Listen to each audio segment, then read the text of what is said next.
Mic check. Hey, what's going on? Welcome back to another THORChain University weekly THORChain recap. Got some good stuff to cover in this one, I think, in my opinion. I mean, somewhat good stuff. There's just news to talk about, which I always enjoy. There's always something going on with THORChain. So let's kick this off right off the bat with a little bit of sort of higher level news that sort of does tie into some of the THORChain ecosystem products here. Firstly, with this 927 billion wiped out from the US stock market, recording its worst day of 2025. So happy Friday. Not really. Why does it always seem to be happening on Friday? Paper, if you guys know Paper X, he actually he made a comment about that earlier too. And then I saw this guy, he mentioned it. He's like, Friday, the first Friday, Trump token launch, and then ensuing tank. Then you had that DeepSeek, AI model that came out, tanked everything. NVIDIA tanked, brought down the whole market. Then you had the Trump tariff on Canada and Mexico, tanked it some more. Trump reciprocal tariffs, and then you've got the Bybit hack today.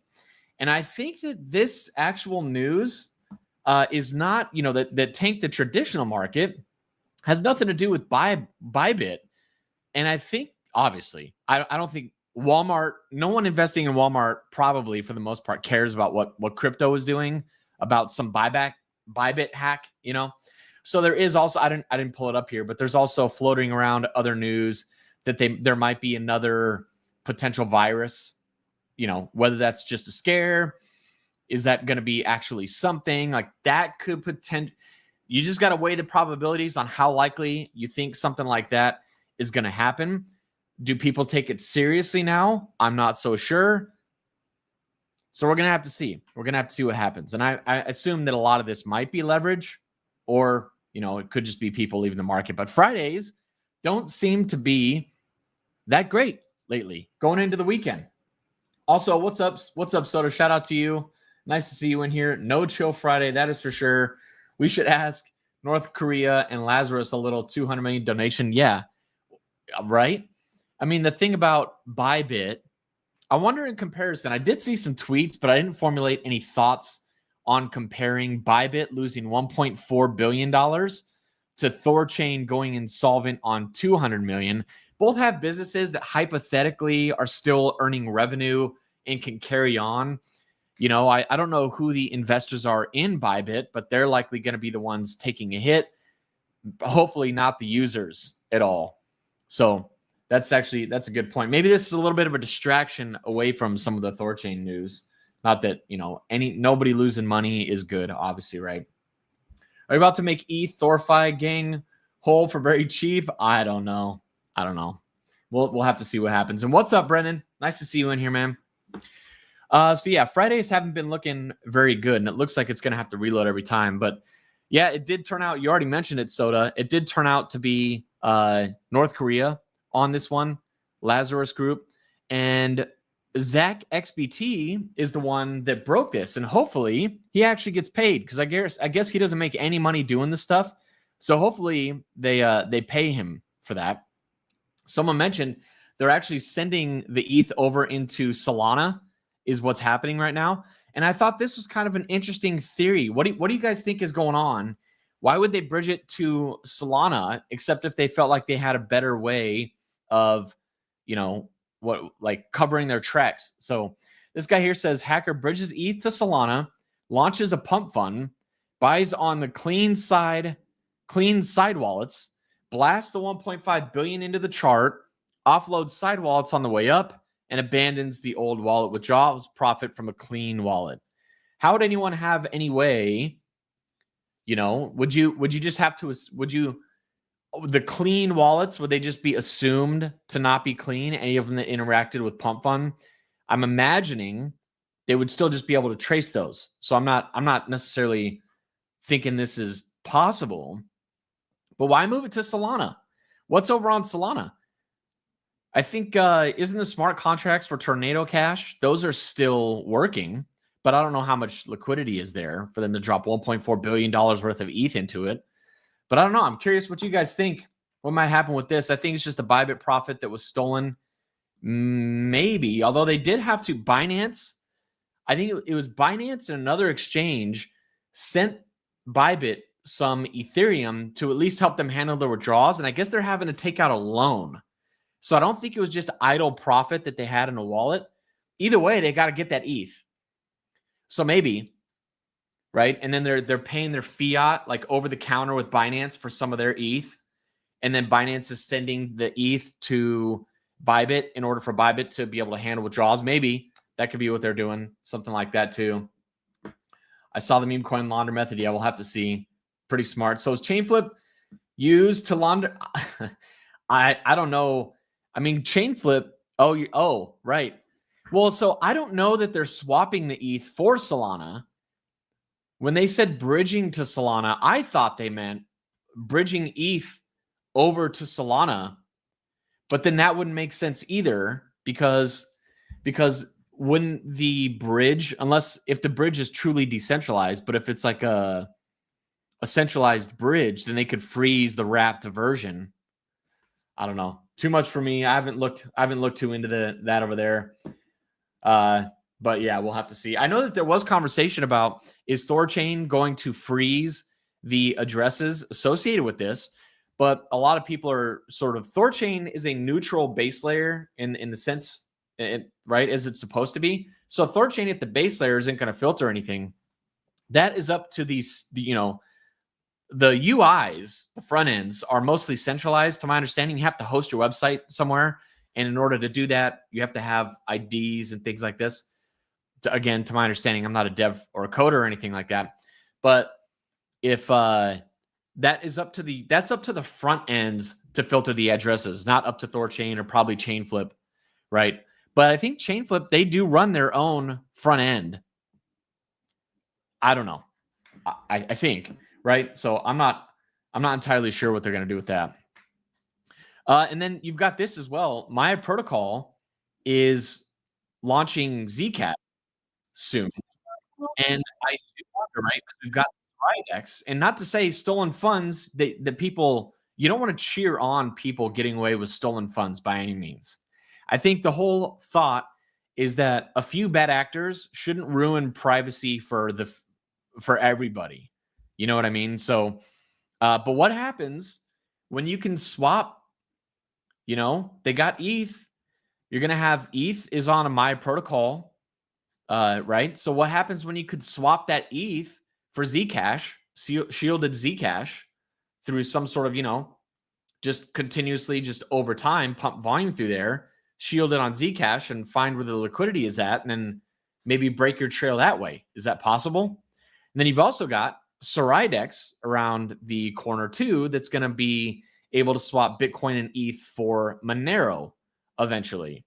So I don't know. This I wanted to bring up because Nami Protocol, friendly fork of THORChain, so it sort of fits into this, is pretty cool with the Zcash. And this right here might open up privacy to Bitcoin and might start the dirty Bitcoin conversation. And I don't know that people are really that aware or bringing that much attention to it. And I'm not really sure why, because where else in a decentralized way can you swap large amounts permissionlessly of public blockchain assets like Bitcoin, for example, into a shielded asset like Zcash? So I don't know. Zcash is coming to Maya. There might be a lot of news around Maya DEX. It might put that more on the map, because I don't think it's not on any centralized exchanges. It had a fair launch, so they're not like out here paying these big KOLs, anything to talk about them. So it's like the attention for Nami Protocol is going to be completely organic. So that should be kind of interesting to see what happens there. Soda, remember who was that coder girl who went to ballistic? Oh, who went ballistic against JP THORChain because some hacked funds? Oh, Taylor something. I know who you're talking about. But that it does, right? She just, it's no good when people get money stolen from them. But yeah, that's just the thing. She would probably say that it's sort of like car accidents happen and people die in car accidents all the time, but you don't ban cars. To me, that's what this is like. She might, she wouldn't say it like that, but To me, that's how her arguments sound, you know, that you need to, if someone does something, that it's up to you. I don't know. I don't feel like THORChain needs to be the police, but I know who you're talking about. Yeah, it was like in the summer, but not much you can do if the funds can be moved in a second, but a node vote to blacklist could take days on each address, right? And they shouldn't even be in the game of that, in my opinion. The whole point is to have decentralized rails. Go after the scammers. I know that they're in North Korea in this example, so I don't know. Is there like nothing we can do because they have nukes, I think, right? But it's on the freaking Bybit people. You just have to eat that. What are you doing blind transactions still? I think he even had a ledger, right? It's a 4-person multisig, and they used a ledger in the Bybit example, and they're blind signing. So that just the setup that they have or that they were using, you would just imagine that they would somehow be able to make that more secure. And I don't know the details of what happened. Was it Safe Wallet that got hacked? Was it the interfaces? Was it an inside job? I'm not suggesting that. I don't know what's going to happen with any of this, but a postmortem should be pretty interesting. But they're obviously not taking their that shouldn't happen. There's no way a wallet with $1.4 billion should be blind signed away and all just like kind of in-house like that. It's just wild. Seems really negligent to me. Yeah, even if they wanted to do it, it would be hard for THORChain to do, for sure. I mean, why aren't they using Vultisig, right? That's what I wanted to wrap that up into. We've come full circle now on the Arkham problem, right? You've got Nami Protocol, and then obviously they can use Vultisig. I was posting like the tutorial video I made on every tweet, all the big ones at the time that were talking about Vultisig to try to see if, you know, they might send them this way, because this is pretty cool. There's no private keys, right? I don't know if it necessarily would have helped them though. I think it would have, right? Because you don't have to worry about the interface showing you something wrong. They would have had to have hacked Vultisig, their front end, like their UI, I think, which I don't think that you can do that because you'd have to download. There's versions and it's open source. You download the version. It's an app that you download locally to your device. So they can't compromise a UI, right? You would have had to have downloaded a malicious app, in which case everybody that has Vultisig, right? And I'm not saying that this is going to happen with Vultisig. I'm just talking about where, at least in my opinion, it looks like the attack vector is. Websites can be compromised and you won't know when you use it. Vultisig, if you use in the app, if you don't update the app, then it should still function. So that whole process would have to be compromised, and it's open source. I don't think that that's as likely, right? But no seed phrases. You can so much. I don't know. I just feel like this could be a better solution. I would love to see a like comparison of the two, because another thing they said was for this safe hack, what it was a smart contract hack potentially, which changed the UIs or something like this. And I asked Pao about this, and he said that Vultisig, there are no smart contracts. All the computation happens offline on your devices over the network. So that's pretty cool. Just less risks, right? So that's yeah. So that's that for this news. Let me just pop some of these open so they can just like load. So yeah, this is just cool. Elio Trades posted this yesterday. Was your bat signal to get the F out of the trenches? This was with the Libra rug. Still not sure how I feel about that one with the Argentina president. We still liking that guy, right? I don't know that he did it on purpose, right? I think all these people are just getting in over their head. They're getting seduced. It's almost like, you know, when you first get into crypto, you think it's like a magical unicorn land of, oh yeah, 100,000 APY makes sense, right? And you know that it's going to run out. Like, for example, when I got into crypto, Time Wonderland was a massive thing, and it had like over 6-figure percentage APY, and you like knew that it wasn't real, but you're also like, well, it's crypto, so you know it has this thing about it. So I think these people are just getting in over their head, and maybe it was a social engineering hack. I don't know all this stuff, but anyways, Libra happened, and you're seeing a lot of this. The future is with real builders, always has been. that will be obvious. There's a transfer back to utility, and I made a post earlier. It does seem like Queen, that video, the LA Vape Cabal, did the Queen guys come up with that? Or did they call themselves that already? Because all I hear now is, LA Vape Cabal is disbanded. I saw news today like thread. I don't follow streaming life or whatever. I don't know how these people really make money or whatever. But I mean, I'm sure it's like sponsorships and things like this, But like someone was like, Thread guy left the house. Frankie moved, or like FaZe Banks still hasn't posted in 4 days. And I'm just like, yeah, that's good, because they're probably just pumping all these meme coins. But now that they're sort of taking a break or gone or whatever, yeah, maybe utility is going to win. I remember when I first got into crypto, you were looking for scam layer ones. That was when I was reviewing a lot of projects. Like that was what the channel, my personal channel, was about. And it was like layer one after layer one, just all types of layer ones. And you had to scam mostly at like the layer one level, it felt like. It looks like we might be back to that now, where people are trying to launch new tech and they're just going to rug that way instead of just blatant meme coin extraction, So it looks like utility, but when this happens, it's still not perfectly doable, but it's so much easier to find the people that are really building actual stuff. So I can't wait for this to happen. Plus, right, if you've already found some quality projects that are earning money, right, then it's great. Then it's great. And there'll be more attention, and we can focus attention off some of these memes and back over to utility. So hopefully that goes. Yeah, like you say, go after bad actors, not the tools. Yeah, exactly. We 100% need privacy solutions. I'm not even talking about it today, but you see the UK or whatever, the Apple, instead of complying and building a back door into their stuff, they are just not allowing Apple users in the UK to use encryption tools on the Apple encryption tools for iCloud. So I don't know what's going on over there. That sounds like a kind of a scary time if you're living in Europe. Are there any Euros watching this right now? If you are, let me know how you're feeling about what's going on over there. Based on American media, it does not look good at all. It's nice to say Volta is open source, but if current Vultisig coders info were compromised for any reason, do we have people that could actually take over the current code? Well, they would have to submit it to the GitHub, I think, where you download it, or from the App Store, right? But these all get approved.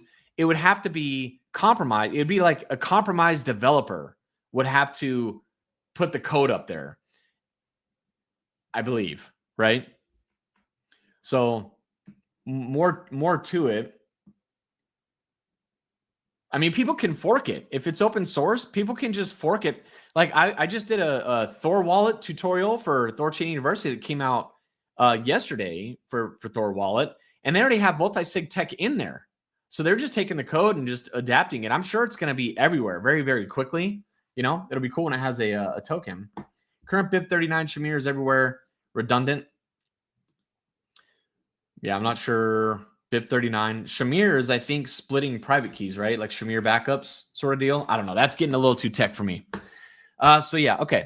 So keeping on through here with some of the news. We also had this. Chad Barraford came out from hiding. Where does THORChain go from here? Here are my thoughts on what the roadmap should be. In his opinion, it's thread time, he says. And this was not well received at all. He did mention that, limit orders and perps, which should bring in not just swappers that just want to swap assets, but really you want to bring in traders for the volume, right? People just trying to make 1% here selling, but that you make money on the volume, not on you don't care what the price of the assets is happening. You just want the volume to come through. That's all THORChain wants. And traders are more high frequency trading. It's just right now with the swapping, right? That's what they're limited to. So he was talking about building in order books at the base layer, rapid swaps, memoless transactions, which will allow you to connect different types of wallets to it. And it just wasn't well received at all. It almost felt like a soft FUD post about Rujira, because Rujira is building all this already, not into the base layer, but obviously on the app layer. And he didn't mention the word Rujira at all, or even acknowledge that it was something that was being built. Someone commented onto this that said, it would be good to have order books at the base layer for ARBs, I guess. I'm not exactly sure why. But otherwise, Rujira Network's taken, it just felt like and I'm just talking about what the community sentiment is. Nobody liked this for the most part. Like they even put, the jail bars, or obviously with the THORFi stuff. But yeah, it just felt like, bro, we're trying to, like, again, I'm speaking for what it felt like reading the comments, was that insensitive in a way. It's like a solution has been found that everyone's motivated by and excited about launching, and it's about to have TGE in like 6 days, and then he posts this. It just felt really out of place. What do you guys think about it? Did you guys read this whole thread? I'm not going to read the whole thread or anything. It's just some news, right? Chad Barraford came back and soft-footed Rujira is basically the takeaway from that one. Shamir's basically the same thing as Volti, UX-wise, different under the hood, TSS, right. So there's that on Chad Barraford news. I did think this was interesting. Who was it? Oleg, and I got notifications for Oleg and Chat the Row, and they were commenting on this. This is a survey that Pluto did from January 17th, 2024, saying basically, should we do THORFi or not? And the community said, don't do THORFi. 71.5% said, no, let's not do this. And then 28.5% said, do THORFi. And there's just questions now. People are saying, like, what can we do so that the community has more of a stance, or like some sort of bigger, more power in deciding what might happen with this? I don't really think there's much you can do. The nodes ended up voting this through, probably pressured from, the people that were in charge at the time, just really pushing this kind of thing. I think even Pluto in 9 Realms didn't even want, maybe it wasn't all 9 Realms or whatever, but I think I remember 9 Realms didn't really want to do THORFi either, but it still went through, and it's a bummer that it happened, even though it seemed clear that everyone was like, this is not a good idea. Just thought it was interesting. If you go read some of the comments, there's some good stuff in there. So the community was smart on this one. Shout out to the community. I didn't vote on this, so I'm not talking about myself. I'm talking about everyone that participated. So that was cool. Also, there was a THORChain TCY update just the other day. Alex and them were on there just talking about some of the general stuff. TCY is maybe weeks away.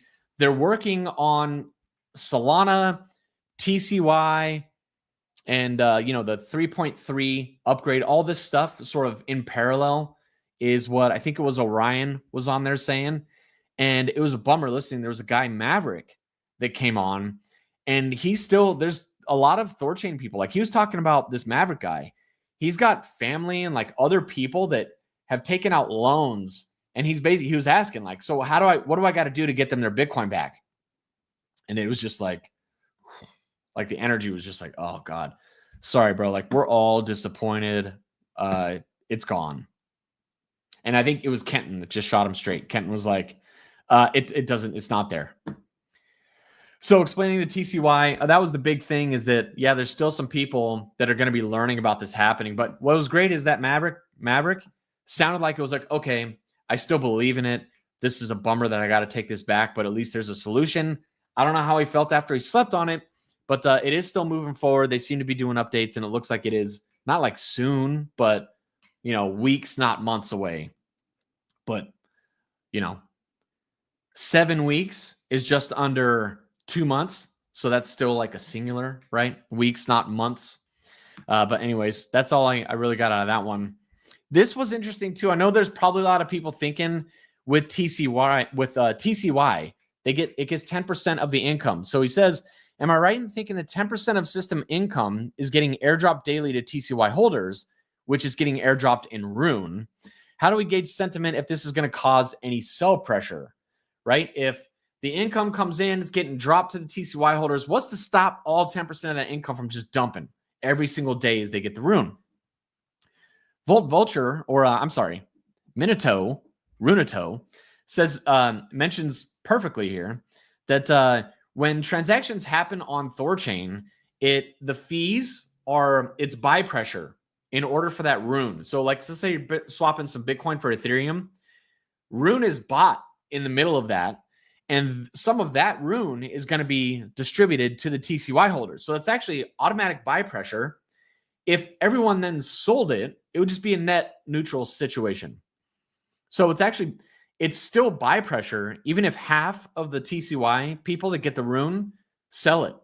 Half of that is still going to be kept as buy pressure.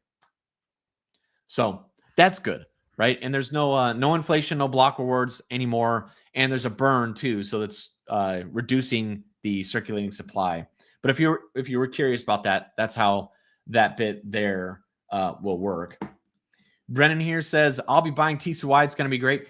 Yeah, I haven't talked to many people that don't want it, that do not want the TCY, especially depending on what the price is going to be at. Like, I think I actually have it in here, actually. Let me keep flipping through some of these tweets. Let me just reload them all. Yeah, and it was actually the next one. Vulture asking good questions. So he says, trying to get my head around how THORChain is going to track how much of the 200 million debt is paid off. When can they say it's debt free? And I guess the debt is really gone as soon as the TCY token is out there. And so each TCY, there's going to be one TCY for every bit of outstanding debt. So as soon as TCY, assuming that Bitcoin doesn't run to some, if Bitcoin does a 2x from here, right, and someone had their Bitcoin in the lending, which is now frozen, then $1 for the TCY token is not going to be able to buy them the Bitcoin that they might have put in. If they put in one Bitcoin and they're getting 100,000 of these TCY and Bitcoin is worth 100,000, they could buy that one Bitcoin and they'll be cool. But if Bitcoin becomes worth 200,000, they might not be able to get their Bitcoin back in kind unless that $1, unless TCY is now $2, I believe. But they're also getting the rune as it goes. So as rune price appreciates, they can sell that and get some of that back, buy their Bitcoin back with it. But yeah, this TCY token, I think a lot of people are excited about it. And the faster it gets to $1, the better. And I'm not sure how long that's going to take. That might not take that long. We're going to look at some THORChain stats here very, very soon on this. It's right here, like 2 tabs away. But we'll have to see how long it actually takes for it to get to $1. It may not actually take as long as people think. And if Bitcoin stays at 100K level, like stays in this choppy area, then if $1 happens in a month and Bitcoin stays at this price, they might be able to just sell it. Although you're going to have buyers in the pool, right? Because there's going to be some slip, I'd imagine. So we'll see. Did I hear Alex say there was institutional interest to invest similar to Pedro prop? This basically doesn't tie prop 6 to a particular amount. TCY could be very interesting if volume keeps growing. Institutional interest to invest. What was the Pedro prop? I don't know what the Pedro prop was. I mean, there's probably, I don't know. Because even institutions, like, is this TCY going to be classified as a security or not? I don't know. I don't know what would give the green light for institutions. That would be awesome if there are, or even just like big money that's not afraid of that kind of thing, just to come in and buy it. I would imagine, like I'm saying, there's a lot of people that want this TCY token. I mean, isn't that what you really wanted when you bought Rune? Like, any time that you buy a token and you want value accrual to the token, you're basically saying, I want yield from an actual thing that generates income. So THORChain generated income. It earns money, but that was not being translated into the Rune price. And which is what everyone wanted. And it was like, well, if Bitcoin goes up, if we're generating fees, then this whole boat should rise. But that just did not happen. But that's what everyone wants. So depending on the price of TCY, a lot of people are going to want, like, if Rune gets to a certain price, people are going to say, oh, I like the TCY better here. Then if Rune drops, they might, and TCY is like priced here, they might say, well, in comparison, I actually would rather buy Rune. So there's going to be this market equilibrium depending on volumes, depending on the price of each asset. and how it's doing that will be found, and just really at what price point is that going to be at. So as soon as TCY gets to a current price of Bitcoin, I think we could say THORChain pulled it off and did their best, and now everyone is whole again. Does that mean, I don't know what that means, but I'm sure at some point we'll be able to say, all right, 95% of the people that got underwater on this thing, that got caught in THORFi, are probably happy and okay now. But I don't know how to measure that, or if that's possible, right? I wasn't caught up in it, so I don't know, but I would imagine money heals all wounds, time heals all wounds. At a certain price point, you're like, okay, we're good. We're square, THORChain, kind of thing. Oh, the Alex space yesterday from 116 instant. I think what he was saying was he wasn't sure if I think he thought if TCY, because what you could do is just sell the debt and then sell this token and raise $200 million and then buy the Bitcoin or whatever and just pay it to the THORFi people. And then you give the TCY to these institutional investors. I think what I heard him say was that there is some interest, but could it be $200 million worth? What if it's half? What if, and it was just kind of, maybe it was harder to do in terms of being in a more regulatory environment. Like they might have required more than just here's the tokens, let's just move forward kind of thing. So I don't know. Of course, it was last few minutes when I was doing something else. Okay, yeah, maybe he did say it. I don't know.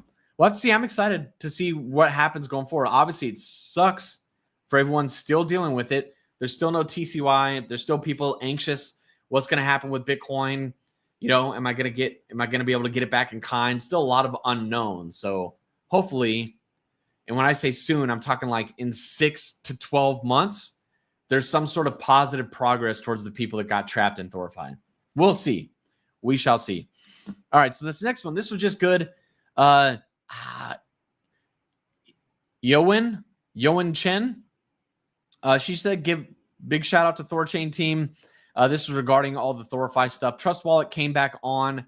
This was the 17th that she posted this. Man, was it really only 4 days ago that Trust Wallet came back on? It feels like time is much, much longer. Am I getting more grays? I need to do a gray hair count. You know what I'm saying? But this was instilled some confidence. Trust Wallet is still behind THORChain, the team, and all that, which is good. Wouldn't be surprised if I don't know if THORChain has been their only game in town. Maybe they'll add Nami Protocol. Maybe they'll add potential competitors to make it a little bit redundant. So if something's going on with one of the or the other of the protocols, the other one can step in. Maybe they just do normal quotes like a DEX aggregator in the wallet. If they're not doing that now, I'd be kind of surprised, to be honest. But we'll see. We'll see. But I thought this was good. So looking into some stats, I don't know. Did you guys go and check out? There were 97 nodes before this last churn, and now there are 84, meaning 13 less. I was looking at this right before the churn happened, and there were 3 nodes requesting to leave, and then you've got the oldest, lowest bond, and worst performing, most slashes. So there were 6 that were going to get out, and 8 were going to come back in. But 13 are out. So it's like 7 or 9. I guess what ended up happening was the last minute there was some bad, like a bug in the infrastructure, something like this, which ended up kicking out a lot of nodes that weren't even trying to leave. And so now over in the Discord, they're kind of discussing, right now you can have 2 new nodes come in every churn, and they're discussing increasing that to 4 nodes every churn. So instead of next churn, it going to 86, 88, 90, etc., it would go to 88, 92, 96, and this could more rapidly, because THORChain right now is underbonded, and a lot of the yield then is going to the nodes. And I don't know if this is by deliberate or not, if they pause LPs, but I know for sure with it being underbonded, you can't add new LPs. And I think people want there to be more LPs, unless they're just waiting for some of this, Prop 6 to be implemented. And maybe they do have LPs paused, wait for Prop 6, then open it back up, probably in combination with the fact that it's under bonded, so they can't even secure new LP ads. Benefits the nodes because they're getting more, they're trying to incentivize that churn in. But the thing is, it's like you don't need to incentivize nodes by giving them more of the APY when there's already more nodes that want to be in. They just got booted because of a bug. So right now it's like, right? So situation it's in, some people think leave it where it's at. There was the 2 new churn in for a reason. The nodes that have stayed deserve to get, rewarded for their commitment to the protocol. And some people are like, we're in unprecedented territory where we need to get these nodes back in here. We need to get THORChain back to normal as fast as possible. Make it 4, and then if they want to change it later, maybe they could change it back down to 2. And Familiar Cal brought this up. He was like, how about we get it back up, and then once it's normal, then instead of churning every 3 days, we do a churn every 7 days. So then, there's less fluctuation in the nodes that are leaving and coming back on.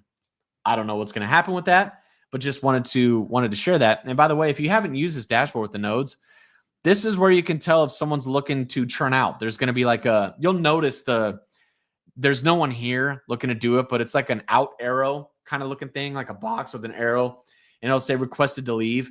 But you can see this one, highest slashes. This was the oldest, right? With the old person with the cane. And then you've got the lowest bond, right? So 3 automatically get kicked out every churn, and then 5 would be able to come in this case. But hopefully they're going to change that to maybe 4. Maybe they keep it at 2. I'll just be keeping tabs on that. And also, if you're bonding to a node and your node has churned out, you can't unbond from the node right away. There's this vault tab over here, and you can see that the vaults are still retiring. And while this is happening, you can't unbond from the node. So you have to wait for this. Then these go away, and then you can unbond. But you have like 3 days to do that right now. But just wanted to throw that out there. I know there's a lot of new people that are bonding to the network, and this is just kind of some cool stuff to look at. Also, the volume is starting to increase again.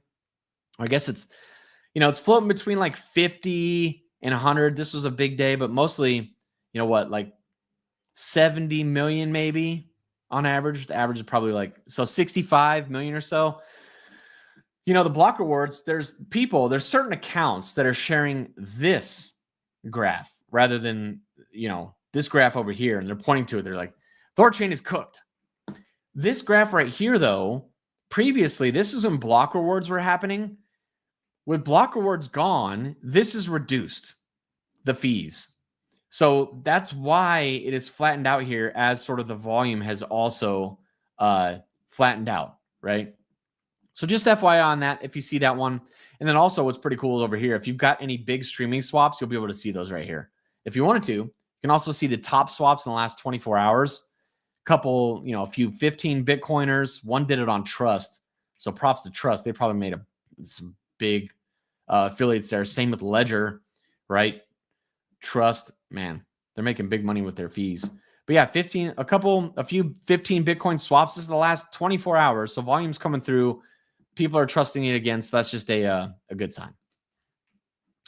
I did bring, this wasn't my idea, this post, but I just want to throw it out there for you guys too. Something to think about. And if there's anybody watching this that knows how to maybe monitor something like this, we've got these DEX aggregators, and there's THORChain, Nami Protocol, and a competitor, right? And someone else brought it to my attention. They're like, it doesn't matter, right? Necessarily. But the idea here being that what is to stop a protocol from being over optimistic on their fees, on their quotes, so that the DEX aggregators choose them over the other DEX aggregators, although the user gets kind of shafted on the deal. Like, let's say that you've got one that quotes, okay, it's going to be a $400 fee and you'll get X amount of Bitcoin. And there's another route that is like, it's going to be a $500 fee and you're going to get a little bit less Bitcoin. But then they pick what is quoted as the cheapest. Transaction goes through, and then actually ends up being more expensive. The one that was quoted cheaper, it executes more expensive than the other route had actually quoted. What's to stop somebody from deliberately doing that to try to siphon volume towards them? So I just shared that thought out here. And who was it? Paper. Yeah, it makes sense for SwapKit to build this. To be specific, by this, I mean a dashboard of historical data that tracks price quoting versus execution, quality and health of swaps, if you will. It's already something that's taken into account when evaluating integration of previous and future cross-chain providers. So it would just be great if we could see a public dashboard, because this is just SwapKit.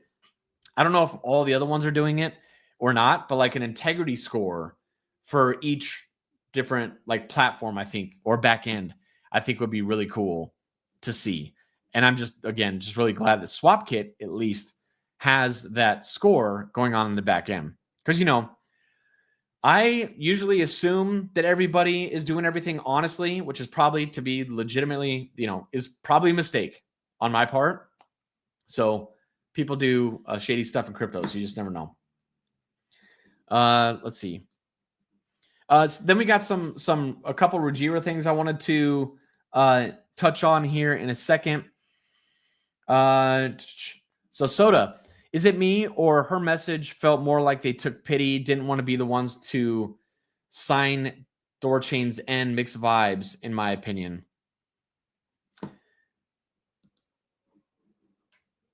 Who are you referring to? Dang, I didn't check the chat fast enough. I'm not sure what we're talking about. We better not stall Ruji because of under bonding, or we'll have to face just more FUD. Oh, so I don't even know. I didn't even consider that. Is that possible that if we're under bonded, that Ruji may not launch? So if that is the case, then yeah, they probably need to get as many of the nodes that want to participate back in there as soon as possible. Oh man, hopefully that doesn't stall anything out. Because I know Rujira. Yeah, we need to ride the wave. I know Rujira. They are still dependent on 3.3, the version upgrade for THORChain, which hasn't happened yet. I haven't seen any news to make anybody say that they think it's going to be delayed, because merge starts on Thursday, right? Yeah, merge starts on Thursday. So 3.3 needs to be in there for that to happen, I believe. Yeah. So I would me personally, and maybe this, I don't know, everyone's got their own different reasonings. If I was in the back, I would be trying to tell people as soon as I possibly knew that we're not going to make the deadline, so that everyone's not getting their popcorn ready, taking a day off of work, or doing whatever they're doing, trying to get amped up. I feel like excitement builds as you get closer to a deadline. And then if you're like, we can't do it, it's like a harder, it's going to hurt more. Whereas if you know right now that there's going to be a delay, tell me right now so I don't, make plans, so to speak, right? What I would do. But I don't know what they're doing. We'll have to see. But right now, it doesn't look like there's any necessarily delay. That's possible. Well, that sucks. It was brought up on the TCY call yesterday. Yeah. It was like an hour and 30-minute call. So I kind of, you're doing other stuff on those calls, listening on 2X. Didn't catch it all. So the more nodes we get back in the network, the better. Yes, for sure. Then that needs to be priority, maybe. Ruji needs bonds for secured assets. Okay, well, there we go. So yeah, two things on some of the Rujira products. So I saw this from Auto Rujira. They are doing a, it's a AI essentially, and they have this chatbot here that looked pretty cool. It always just looks cool seeing this stuff in action. So you can see there's even a typo right here. I think they did that deliberately. So they said, "What can you do for me?" Talking to their AI Rujira chatbot. "I can help you with several operations on the Rujira blockchain, on quotes, swap, limit orders, claim tokens, blah, blah, blah," right? So someone says, by someone, right, the simulation, "Okay, please exchange my atoms to Rune." And then it says, "How much do you want to swap?" They put in 123.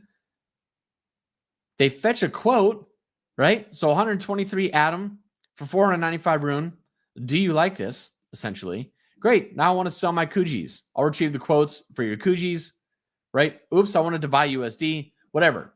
talking to it, which is just kind of cool. I mean, I don't know what it's such a different paradigm with stuff. Similar to how getting people away from seed phrases, not that they need to. There's pros and cons to seed phrases at Vultisig, or even moving chains. Once people get used to a certain setup, a certain chain, a certain ecosystem, whatever, people don't like change, then it's going to be hard for them to try something new. For example, for me, it was doing anything crypto related on my phone. I was so very much when I first got in, it was like one computer. I'm not trying to get hacked. It's whatever. I'm only doing this on this one computer. I'm going to be super careful. And thankfully, knock on wood, I've been right. I haven't fallen into any traps outside of just investing in bad things that go to zero, Luna. You know what I'm saying? Like those kind of things. But I think it might be hard to get people to talk. But if people are already using their AI, and this doesn't necessarily even mean they were talking, they could have just been typing it in. I want you to do this. You just have one interface that does everything. I don't know. It looks pretty cool. I'm just curious to see what kind of traction it will get, how long it would take, and what kind of person wants to use this.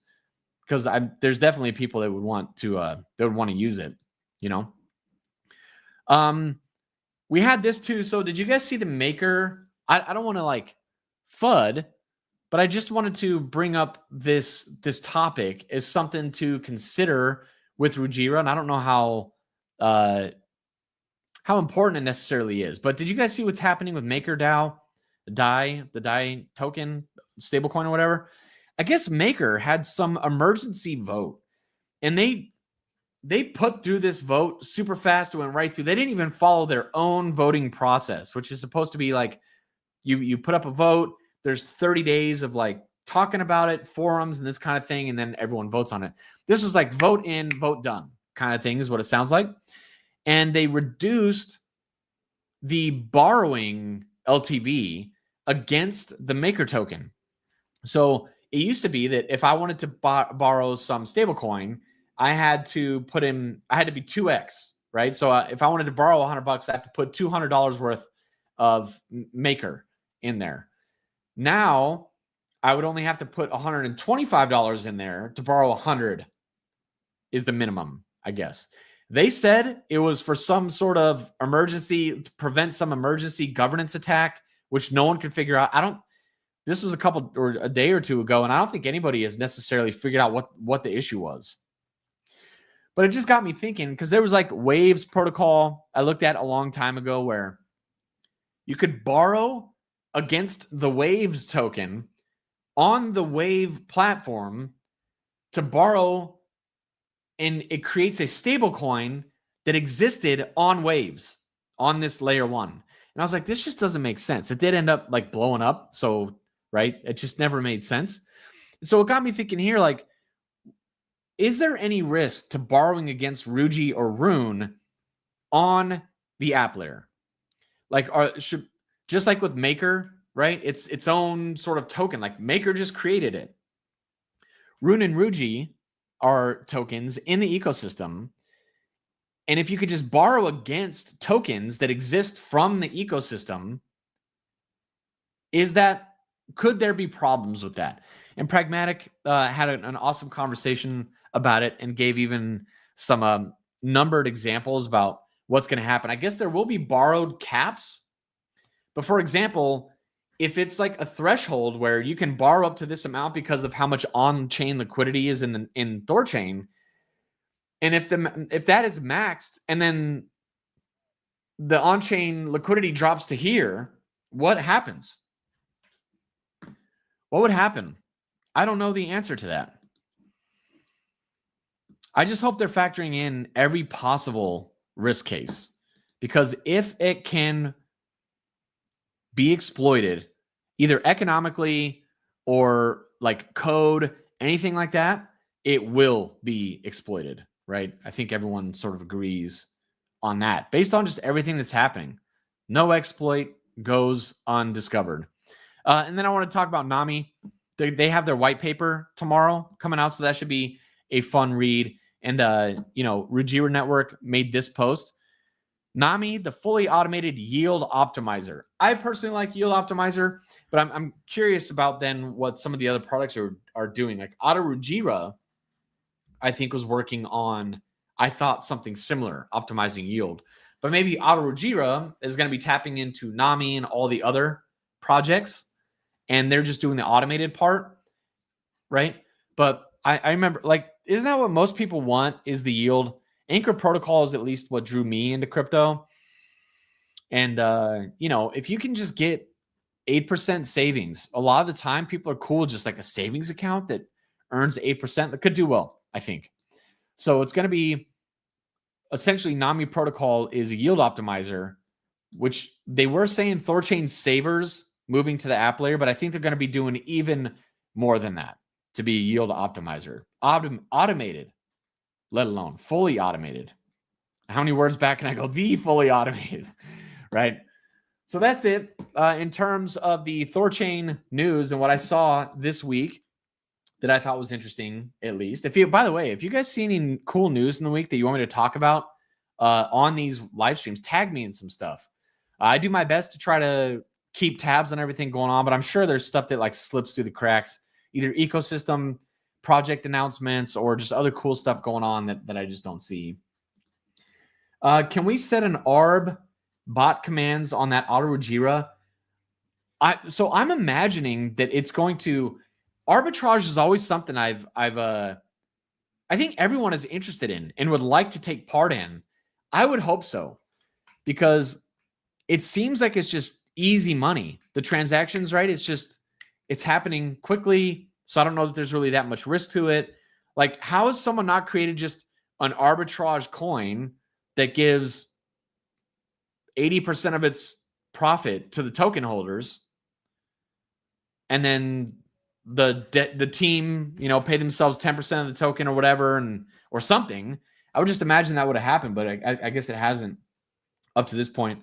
Yeah, man. THORChain University. If you guys aren't following the Twitter, follow the Twitter, follow the YouTube channel as well, put the notifications on, all that kind of thing. And if you like this video, please do share it for the THORChain news. Give it a heart so that more people see this stuff.